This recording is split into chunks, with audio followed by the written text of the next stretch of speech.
అన్నాక కాస్త కళాపోషణ ఉండాల్సిందే అంటారు. మన భాషలో చెప్పాలంటే ప్రతి ఒక్కరికి ఏదైనా హాబీ ఉండాలంటారు.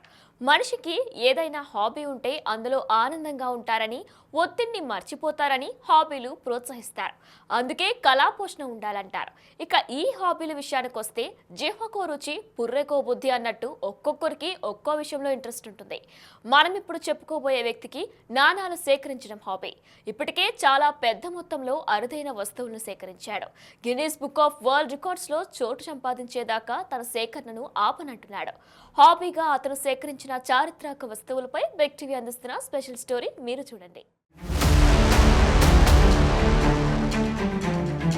హాబీస్ అనేవి మనిషికో రకంగా ఉంటాయి.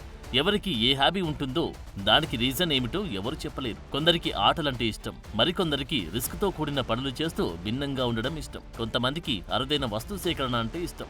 ఇలా మనకు సమాజంలో రకరకాల వస్తువులు కనిపిస్తూ ఉంటాయి. అటువంటి కోవకు చెందిన వారి శ్రీకాకుళం జిల్లా ఇచ్చాపురం నియోజకవర్గం సోంపేటకు చెందిన ప్రసాద్ అనే వ్యక్తి. ప్రసాద్ కు చిన్నప్పటి నుంచి ఎవరి దగ్గర లేని వస్తువులు తన దగ్గరే ఉండాలనే తపన ఎక్కువ. అలా వచ్చిన ఆలోచనతోనే ప్రసాద్ కి అరుదైన వస్తువులు సేకరించడం అలవాటైంది. తన స్కూల్ టైం నుంచి అరుదైన వస్తువులు సేకరించడం ప్రారంభించారు. వందల ఏళ్ల నాటి నాణేలతో పాటు ఇతర విలువైన వస్తువులను సేకరిస్తూ తన అభిరుచిని చాటుకుంటున్నాడు. 4000 రకాల నాణాలు, 300 రకాల కరెన్సీ నోట్లను ప్రసాద్ ఇప్పటి వరకు సేకరించాడు. విక్టోరియా రాణి స్టాంపులతో పాటు 150 దేశాలకు సంబంధించిన అరుదైన స్టాంపులు ప్రసాద్ దగ్గరున్నాయి.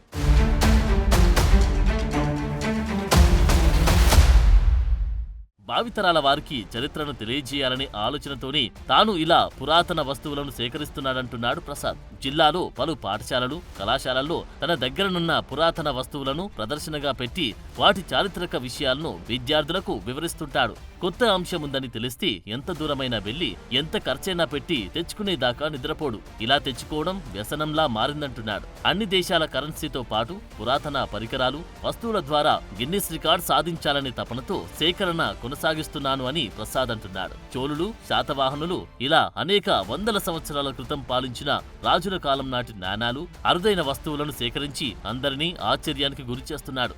ప్రసాద్తో మా ప్రతినిధి రామ్ మరిన్ని వివరాలు అందిస్తాడు.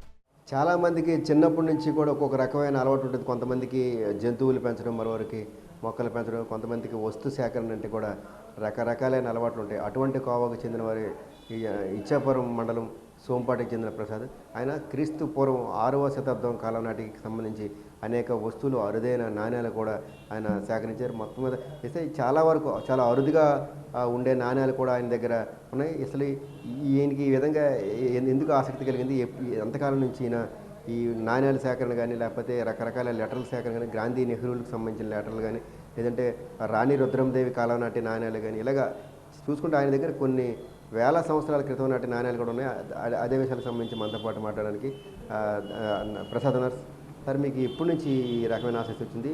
ఇంచుమించు మీ దగ్గర ఉండే ఏ రకమైన కాయిన్స్ కానీ లెటర్స్ కానీ ఉన్నాయి మీ దగ్గర? సార్ నమస్తే అండి. మా శ్రీకాకుళం డిస్ట్రిక్ట్ సోంపేట. నా పేరు ఓనా ప్రసాద్. నాకు యాక్చువల్గా 4వ తరగతి చదువుతున్నప్పటి నుంచే ఈ కాయిన్స్ హాబీ ఉందండి. నా తోటి మిత్రులు కూడా ఇలాంటి కాయిన్స్ కలెక్ట్ చేసేవారు. అప్పట్లో నేను కూడా మా మమ్మీ దాచిన నాణ్యాలని పట్టుకెళ్ళి స్కూల్లో చూపించేవాడిని. అప్పటి నుంచి నాన్నే మెరుగ్గా నీ దగ్గర ఎక్కువ కాయిన్స్ ఉన్నాయని మెచ్చుకునేవారు. అప్పటి నుంచి ఈ హాబీ నాకు అలవాటుగా మారిందండి.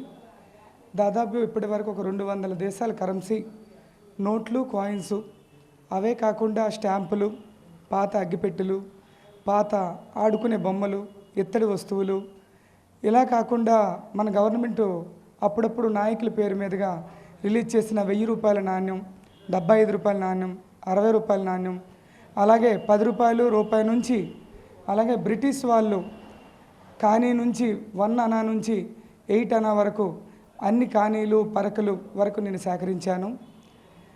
వివిధ స్కూళ్ళల్లో రవీంద్ర భారతి, సోంపేట ఏరియా దగ్గర ఉన్న గవర్నమెంట్ కాలేజీలు, స్కూల్లో కూడా నేను ఎగ్జిబిషన్ పెట్టేవాడిని. అలాగే ఒక 1 year before Limca book record కూడా వచ్చింది. చిన్న చిన్న స్కూల్లో ప్రజెంటేషన్లు కూడా ఇచ్చేవారు. చరిత్ర తెలుసుకోవడానికి కూడా నేను పాత కాయిన్స్ ఎక్కువగా ఇష్టపడి కలెక్ట్ చేసేవాడిని. మనకి ఎంతమంది రాజులు ఉన్నారనే ఈ కాయిన్స్ దుక్కి కూడా తెలుసుకొని మరి రాజుల పేర్లు గుర్తుండేవి. ఇలాగా రాణి రుద్రమదేవి, పల్లవులు, ఇక్సాకులు, తర్వాత బ్రిటిష్ రాజులు, హైదరాబాద్ పాలించిన టిప్పు సుల్తాన్, వాళ్ళ డాడీ హైదర్ అలీ, ఆయా హయాంలో పరిపాలించిన నాణ్యాలు కూడా నా దగ్గర ఉన్నాయి. 1947 నుంచి ఇప్పటి వరకు ముద్రించిన ప్రతి రిపబ్లిక్ ఇండియా నాణ్యాలు కూడా నా సేకరణలో ఉన్నాయండి. ఇంకా మన వాళ్ళందరూ ఈ సేకరణ ముందుగా నాకు హెల్ప్ చేస్తే కాయిన్స్ రకరకాల వెరైటీస్ నేను అన్నీ సేకరించలేను కదండి. బయట దేశాల నుంచి రష్యా, జపాన్, సింగపూర్లో కూడా మా స్నేహితులు ఉన్నారు. వాళ్ళ సహకారంతో కూడా నేను అన్ని దేశాల నాణ్యాలు కలెక్ట్ చేస్తున్నాను. మీరు మొఘలులకు సంబంధించి ఔరంగజేబు వాళ్ళ తాలూకా నాణ్యాలు కూడా ఉన్నాయి, అవే విధంగా సేకరించారు ఔరంగజేబు కొడుకులు కానీ వాళ్ళందరికీ? యాక్చువల్గా ఏంటంటే ఔరంగజేబు కాలం నుండి ఇప్పటి వరకు ముద్రించిన ప్రతి నాణ్యం అంటే చేతితో తయారు చేసేవారండి. 1400వ శతాబ్దం నుండి 17వ శతాబ్దం వరకు పాలించిన రాజులు హ్యాండ్మేడ్ అంటారు, చేతితో తయారు చేసిన నాణ్యాలు కూడా నా దగ్గర ఉన్నాయి. వెండి నాణ్యాలు, రాగి నాణ్యాలు, అట్లాగే సిల్వర్ నాణ్యాలు కూడా ఉన్నాయండి. ఎందుకంటే ఇవి జనరల్గా చాలా వరకు నాణ్యాలు ఆ కాలం నాటి పరిపాలనను తెలియజేస్తుంటాయి. అసలు ఎందుకు మీకు ఆసక్తి కలిగింది? యాక్చువల్గా చరిత్ర తెలుసుకోవాలంటే నాకు చాలా ఇష్టం అండి. ఆ చరిత్ర కాయిన్స్ వల్లే సగం తెలుస్తుంది. మన పూర్వం నుంచి రాజుల నుంచి ఇప్పటివరకు నాయకుల వరకు ప్రతి ఒక నెహ్రూ ఉన్నారు, వాళ్ళ పుట్టినరోజు నెక్స్ట్ మరణించిన రోజు ఆ కాయిన్ ప్రింట్ చేసేవారు. అలాగా అప్పటి రాజుల నుంచి ఇప్పటి నాయకుల వరకు ప్రతి ఒక్క చరిత్ర తెలుస్తుందని నేను కలెక్షన్ చేస్తున్నాను. ఏ రాజులు ఉన్నాయి మీతో?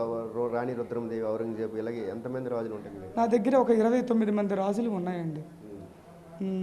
అదే పల్లవులు, ఇక్సాకులు, కనిష్కులు, చోళులు, అలాగా చెప్పుకుంటూ పోతే రకరకాల ఒక 29 మంది రాజుల పేర్లతో ఉన్నాయండి. నెహ్రూ, గాంధీ వాళ్ళకి సంబంధించిన లెటర్స్ కూడా ఉన్నాయి, ఏంటి అవి అసలు? యాక్చువల్గా పూర్వం ఏంటంటే మనకి ఉత్తరాలు ఉండేవండి. ఇప్పటిలాగా PhonePe, Google Pay, WhatsApp, Facebook అనేవి ఉండేవి కాదు. ఆ రోజుల్లో వివిధ నాయకులు, గాంధీ గారు కూడా రాసిన ఉత్తరం నేను సేకరించాను. ఎలా వచ్చింది? నాకు యాక్చువల్గా నా తోటి మిత్రులు హైదరాబాద్లో ఉన్నారు, వాళ్ళు కూడా అప్పుడప్పుడు ఎగ్జిబిషన్స్ పెడుతుంటారు. నా దగ్గర ఉన్న స్టాంప్స్ వాళ్ళకి ఇవ్వడం, వాళ్ళ దగ్గర ఉన్న లెటర్లు నేను తీసుకోవడం ద్వారా కలెక్షన్ పెరిగిందండి. ఏంటి మీకు జనరల్గా దీనికి వెనక ఏం చేద్దాం అనుకుంటున్నారు? ఇలాగ ఇంచుమించు ఎన్నాళ్ళు బట్టి మీరు చేస్తున్నారు, ఇంక తర్వాత ఏం చేద్దాం అనుకుంటున్నారు? నేను దాదాపు నా వయసు 9 ఏళ్ళ నుంచి స్టార్ట్ చేశానండి. అప్పుడు 4వ తరగతి చదువుతున్నాను. అప్పటి నుంచి ఇప్పటి వరకు దాదాపు ఒక 30 ఏళ్ళు ఈ కలెక్షన్ ప్రారంభించానండి. గిన్నిస్ బుక్ రికార్డు వచ్చినంత వరకు నేను నా కలెక్షన్ ముగిస్తానండి. ఈ సేకరణ ద్వారా పిల్లలకి ఏమైనా మీరు ఏమైనా చెప్పారు, చరిత్ర గురించి ఏమైనా చెప్తున్నారు ఏమైనా? నేను వివిధ స్కూల్లో ఎగ్జిబిషన్ పెట్టడం ద్వారా ఆ పిల్లలకు కూడా ఒక కొత్త సందేశం తెలుస్తుందండి. మన నాయకులు ఎంతమంది ఉన్నారు, వాళ్ళు ఎప్పుడు పుట్టారు, ఎప్పుడు పాలించారు, ఆ చరిత్ర అంతా తెలుసుకోవడానికి నాణ్యాల ద్వారా సగం తెలుస్తుందండి చరిత్ర. మొత్తం మీద చూస్తే ప్రసాద్కి చాలా ఇంచుమించుగా 30 ఏళ్ళు, అంటే తన 9వ ఏట నుంచి కూడా వస్తు సేకరణ అనేది కూడా ఈ విధంగా రకరకాల వస్తువులు కానీ లెటర్లు కానీ సేకరణ అలవాటు వచ్చింది. వాళ్ళ అమ్మగారు ఏదో రకరకాలైన అరుదైన వస్తువులు ఇస్తే అవి దాచుకుంటూ స్కూల్లో పిల్లలకి తన తోటి స్నేహితులకు చూపించేవారు. ఆ విధంగా కొంత ఆసక్తిని రేకెత్తించడం వల్ల అలాగా ఇంచుమించుగా 30 ఏళ్ళ నుంచి ఈ వస్తు సేకరణ ఒకవైపు బిజినెస్ చేసుకుంటూనే మరోవైపు అరుదుగా లభించే నాణ్యాలు కానీ, లేకపోతే కాయిన్స్ కానీ, లేకపోతే లెటర్స్ కానీ, లేదా పూర్వకాలంలో రాణి రుద్రమదేవి కానీ, యక్షవాకులు కానీ, చోళులు కానీ, వీళ్ళ సమయంలో వాడే నాణ్యాలు కానీ, రకరకాల వస్తువులు కానీ సేకరిస్తూ ఇప్పటికీ కొన్ని వేల, అంటే 2-3 వేల సంవత్సరాల క్రితం నుంచి ఉన్న పరిపాలనకు సంబంధించి ఆయా కాలాల్లో వాడిన నాణ్యాలన్నీ కూడా ప్రసాద్ తన దగ్గర సేకరించడం. ఇలాగా ఇప్పటికే లిమ్కా బుక్ రికార్డు సాధించాను, గిన్నిస్ బుక్ రికార్డు సాధించాలనే ఒక తపనతో ఇదంతా సేకరణ చేస్తున్నట్టు కూడా ప్రసాద్ స్పష్టం చేస్తున్నారు. Video journalist Nagarajapuram, big TV news, Sompeta, Ichchapuram మండలం.